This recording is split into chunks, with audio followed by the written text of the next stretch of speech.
Selamat pagi, selamat siang, selamat malam buat kita semua. Hari ini tentang Microsoft Excel kita akan membahas tentang cell reference. Apa itu cell reference? Cell itu artinya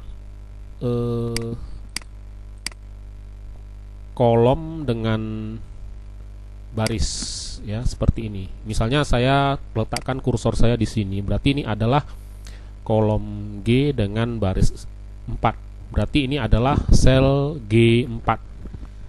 Nah, referensi itu apa? Referensi itu mengambil salah satu sebagai rujukan, sebagai referensi. Nah, di dalam satu sel atau sel yang lain. Nah, jadi ada acuannya seperti itu. Jadi sel reference ini terbagi tiga: relative reference, nilai relatif, absolute reference, dan campuran, ya, mixed. Oke, pertama-tama saya akan buat contoh, sebuah contoh dari relative reference, ya. Di sini ada bulan, ada pendapatan, ada pengeluaran, ada tabungan. Nah, di sini tentu saja tabungan itu diperoleh dari pendapatan dikurangi pengeluaran, sehingga sisanya adalah dapat kita tabung. Nah, jadi di sini saya akan buat rumusnya sama dengan 15.000 pendapatan dikurang pengeluaran. Alhasil dapatnya 5.000. Inilah sebagai tabungan kita. Nah, relative reference ini kalau kita copy ke bawah seperti ini, dia akan mengcopy rumus sesuai dengan yang di atas sebelumnya. Nah, jadi dia mengikuti rumus yang di atas. Nah, 15.000 mengikuti yang 5.000, rumus yang ini mengikuti yang di atas, ya. Kalau kita klik 2, kita lihat hasilnya di sini. Nah, kita klik semua misalnya. Nah, ini ada rumus-rumusnya muncul seperti ini, ya. Nah, inilah dinamakan relative reference. Ya, artinya rumus-rumusnya juga ikut berubah di sini sesuai dengan selnya. Jadi kalau kita ingin melihat rumus tinggal double klik saja. Nah, berubah langsung dia, ya, rumusnya. Oke. Berikutnya tentang absolute reference. Absolute reference ini artinya adalah nilai baris dan kolom tidak berubah ketika formula di-copy, rumusnya di-copy atau dipindahkan ke sel lain. Ini karena referensi jenis ini mengacu pada alamat sel yang aktual, bukan offset. Nah, jadi untuk membuat referensi menjadi absolut cukup ditambahkan tanda dolar, ya, tanda dolar, ya. Saya akan kasih tunjukkan tanda dolar seperti ini. Ya, ini dia tanda dolarnya. Jadi di sini saya ada kasih contoh nama nilai raport. Artinya begini, nilai ini nanti dibagi. Nah, misalnya nilai ini dikarenakan adalah nilai karena 50% nilai kehadiran, dikarenakan nilai tugas 50%, nilai kehadiran 50%. Memang secara gampang kita bisa berpikir dalam otak kita, ya. Kita dapat menghitung. Ini gampang kok, 80 50% ya, berarti bagi 2, berarti 40 nilainya. Ya, andai kata kita memiliki perhitungan yang sederhana ini, tapi kalau misalnya ribuan, ratusan, atau pakai koma, atau misalnya persentase ini berbeda-beda, ya, ada 25%, ada 27%, dan masih banyak kriteria-kriteria yang lain, mungkin itu akan menyulitkan tugas-tugas kita. Nah, ini jadi contoh sederhana. Di sini kita akan buat perhitungannya. Biasanya nilai raport, ya, nilai raport dikali, ya, 50%, ya, maka didapat hasilnya adalah 40. Memang benar, ya. Nah, andai kata kita copy ke bawah di sini, nah, ternyata menjadi salah. Ternyata 90 dikali 50% itu adalah 3.600. Tentu salah. Sebenarnya hasilnya kan 45, ya kan? Nah, kesalahannya di mana? Coba kita lihat, kita klik di sini. Kesalahannya adalah Excel ini, ya, mengcopy dari D6. Nah, artinya 90 dikali 40. Nah, seperti yang di relatif yang saya jelaskan yang sebelumnya, seharusnya dia akan mengkalikan dengan 50% ini, bukan mengkali yang sebelumnya. Nah, inilah yang disebut sebagai relatif Tapi di sini kita kan mau absolut. Ya, absolut itu artinya kita hanya mengacu kepada satu sel saja. Jadi satu sel ini adalah 50%. Nah, jadi cara untuk supaya dia mengacu kepada sel yang satu ini saja atau disebut absolut, maka kita akan mengkalikan sel ini dan kemudian kita tambahkan tanda tanda dolar seperti ini. Nah, tanda dolar artinya kita mengunci, ya, mengunci yang 50% ini. Karena 50% ini berada di sel D5. Jadi kita kunci sel D5 seperti ini. Maka hasilnya adalah 45. Jadi 90 dikali 5% hasilnya adalah 45. Nah, coba kita copy ke bawah, apakah hasilnya bisa sama? Nah, ternyata sama. Yang terakhir 70 kali 50% sama dengan 35. Nah, jadi berarti rumus di sini benar ya.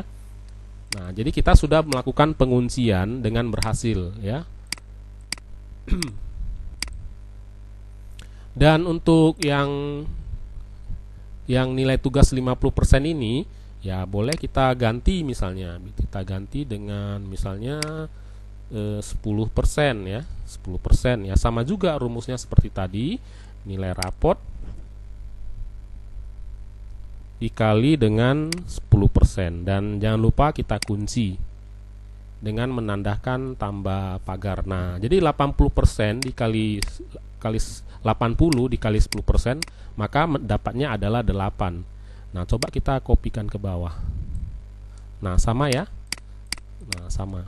Nah, jadi Excel ini membantu pekerjaan kita kalau data kita banyak. Ya, kalau sedikit saja ya kita hitung dengan otak ya sudah bisa. Tapi andai kata ini nilainya ratusan, ribuan ya untuk laporan-laporan keuangan, tentu ini akan sulit bagi kita.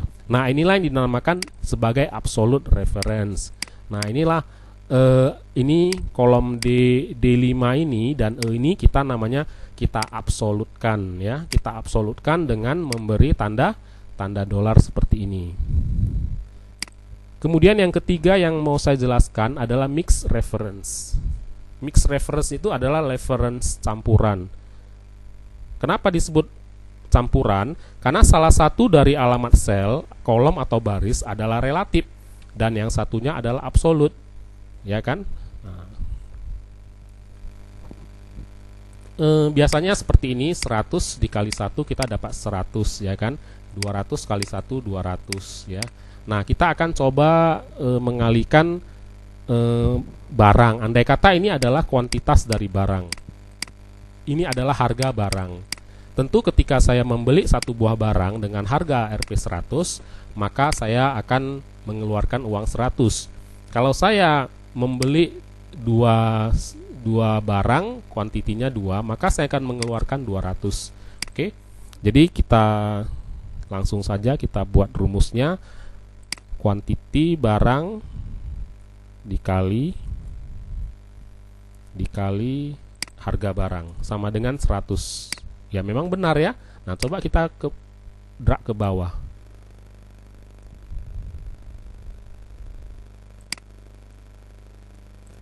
Nah, di sini benar.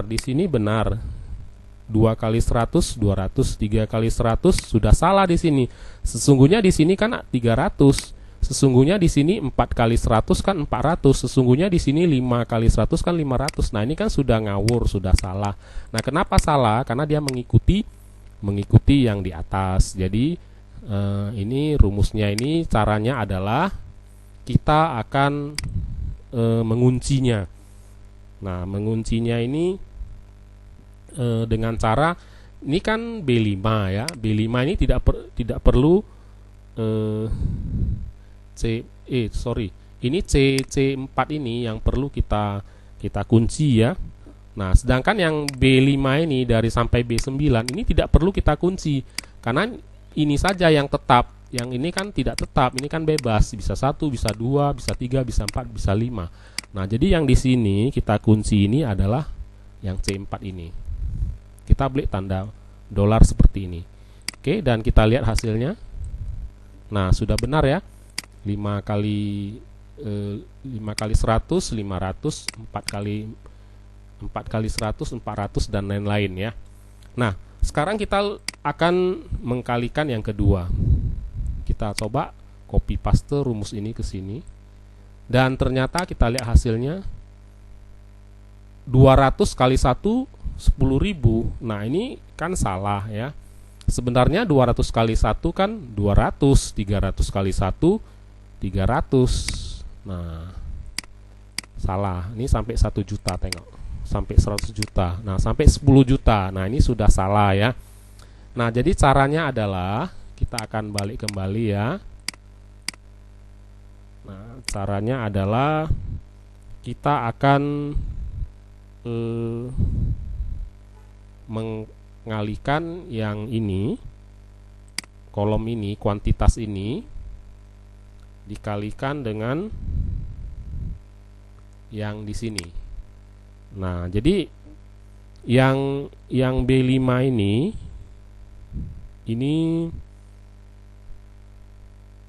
kita kunci dengan tanda dolar seperti ini, dan kolomnya yang kita kunci ya, bukan barisnya ya. Nah, kolomnya ini tetap, kolomnya di sini yang kita kunci. Kalau kolom ini nggak kita kunci, dia akan mengambil dari sini, dia akan mengalihkan 100. Nah, artinya kolom yang di sini sudah terkunci. Nah, seperti ini saya kasih contoh. Nah, ini dia terkunci. Jadi dia tidak mengambil dari yang sebelumnya. Nah, kemudian dikali dengan D4. D4 ini yang kita ini tidak boleh kita kunci. Yang kita kunci adalah baris ini.